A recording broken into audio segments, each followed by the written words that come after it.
Hello all. Well, it's been a while. The rain has been continuous off and on throughout California for quite a while now. One of the wettest winters we've ever had. They say we're breaking record snowfall in the Sierra Nevadas and the Rocky Mountains. So, weather whiplash here in California, along with other places on the planet. Let's go up here and talk about what's happening.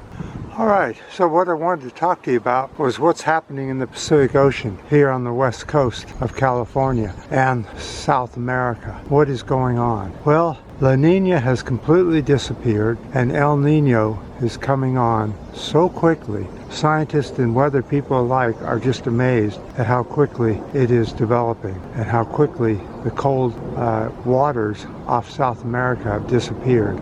Now, here in California, off the coast, we still have cold water because of the high pressure that's circulating in a clockwise pattern off the coast and bringing up deep water down in the Pacific Ocean up to the top and causing us colder water, which means we're getting late season rains. Usually by this time we're just into sprinkles and that sort of thing, and the beginning of our fog season usually starts around now. But this year we've gotten dumped on torrents of rain, inches and inches of rain and snow, and this last storm was a doozy.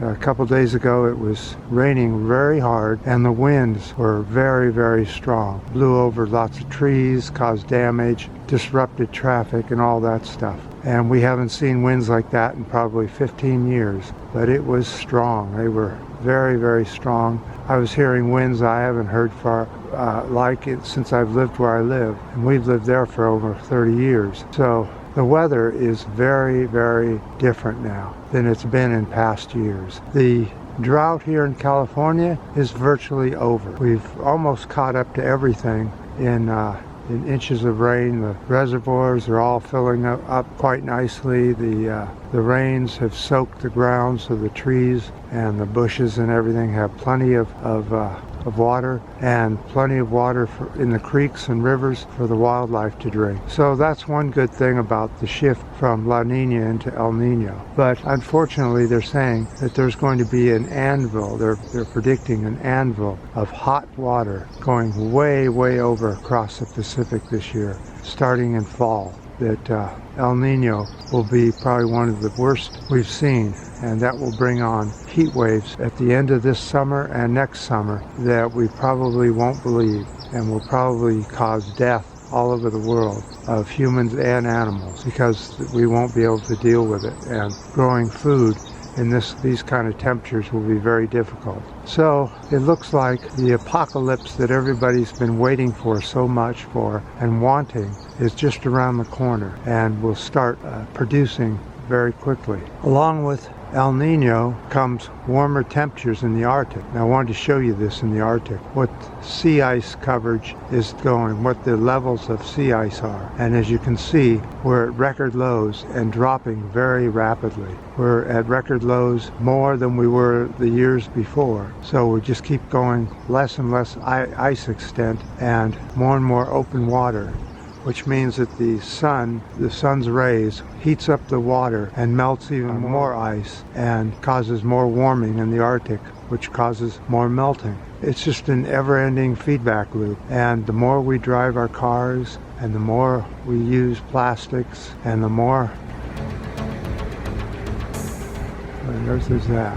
The more we use things such as machinery that burns fossil fuels, the more we cause global warming. Another problem is methane. The warmer we get, the more methane the swamps and the wetlands produce, and that causes even more global climate change. So, as I've said before, we're in a world of hurt, and people aren't willing to try to change their behaviors. Their behaviors are staying the same. They're not getting jobs closer to home. They're not taking public transportation. They're not using electric vehicles whenever possible. Skateboards, bicycles, scooters to get close by, to do their close by visitings and their shopping and that sort of thing.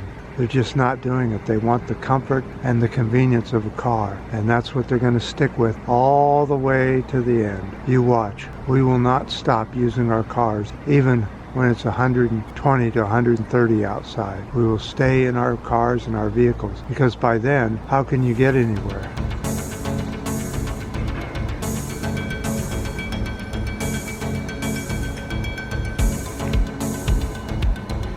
It's basically up to us what we decide to do.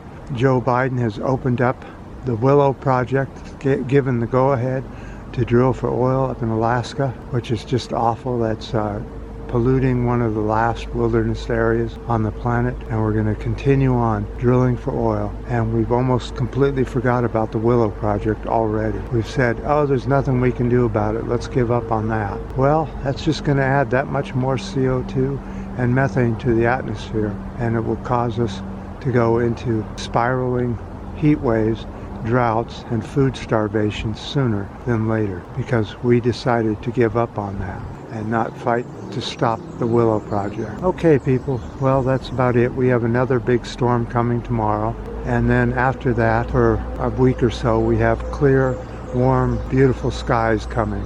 And maybe this is the end of winter. It should be here any time now. So with that, I appreciate any comments you guys have, all the ups and the new subscribers, though unfortunately YouTube doesn't allow me to have any new subscribers. And a lot of people that put out videos have said the same thing, that they get new subscribers and then they're taken away that quickly.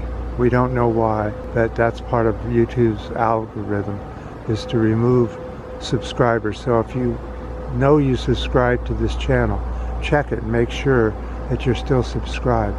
If not, you know what happened, and you just have to hit subscribe again. And until next time.